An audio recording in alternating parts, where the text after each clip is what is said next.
Денес, како што каже и градоначалникот на градот Скопје, се изврши промена на контейнерите овде во Карпош 3 на улицата Никола Русински. Јас ја користам оваа прилика да се заблагодарам и на градот Скопје и на комунална хигиена, бидејќи карпошани, особено карпошани кои што живеат во овој дел од општината, добро ја паметат онаа лоша гледка на преполни контейнери, кое што ѓубре потоа се пренесува и во парковите овде во Карпош 3, а во летниот период предизвикува и неподнослива миризба. Со овој проект сето тоа заминува во историјата.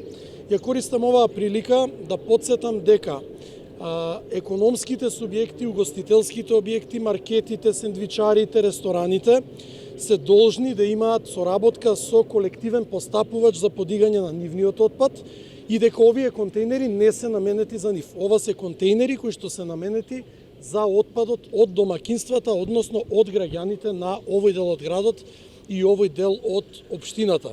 Дополнително, на локацијата кај Тинексот, малку подоле од оваа точка, покрај промена на контейнерот има и повеќе контейнери за селекција на отпад, односно контейнери за електричен и електронски отпад, контейнери за стакло, хартија, пластика, лименки и вакви нови контейнери кои што се за секојдневен отпад од домакинствата. Благодарност уште еднаш и до градот Скопје и до комунална хигиена. Ја користам оваа прилика да ги повикам сите граѓани, само заедно ќе дојдеме до почиста и поздрава животна средина.